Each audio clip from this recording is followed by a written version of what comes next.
ಎಲ್ಲಿ ಏನಾಗುತ್ತೋ ಗೊತ್ತಿಲ್ಲ. ಆದರೆ ಇವತ್ತು ನಾವು ಏನಿಲ್ಲ ಸೇರಿದ್ದೀವಿ ಇದೇ ಒಂದು ಶಾಶ್ವತವಾಗಿ ಉಳಿಯುವಂಥ ಬಂಧ ಅಂತ ಹೇಳ್ತಾ, ನಮಗೂ ನೀವು ಎಲ್ಲರಿಗೂ ಒಳ್ಳೆಯದಾಗಲಿ, ಭಗವಂತ ಎಲ್ರಿಗೂ ಆಯುಷ್ಯ ಆರೋಗ್ಯ ಕೊಡಲಿ ಅಂತ ಹೇಳ್ತಾ, ಮತ್ತು ಇನ್ನೊಮ್ಮೆ ನಾನು ನಮ್ಮ ಅಣ್ಣನಾದಂಥ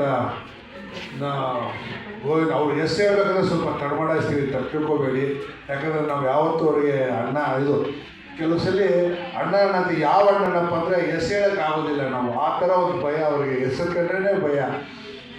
ನೀವು ಇವತ್ತಿನ ದಿವಸ ಬರೀ ನೋಡಿದ್ದೀರ ಅಷ್ಟೇ, ಆದರೆ ಒಂದು 25-30 ವರ್ಷದಿಂದ ಇಡೀ ಬೆಂಗಳೂರಲ್ವ, ಇಡೀ ಕರ್ನಾಟಕ ರಾಜ್ಯ, ಅಕ್ಕಪಕ್ಕದ ರಾಜ್ಯಗಳು ನಡಕ್ತಾ ಇದ್ದಂಥದ್ದು ಹೆಸರು ಅಂತಂದರೆ ನಮ್ಮ ಅಣ್ಣನ ಹೆಸರು.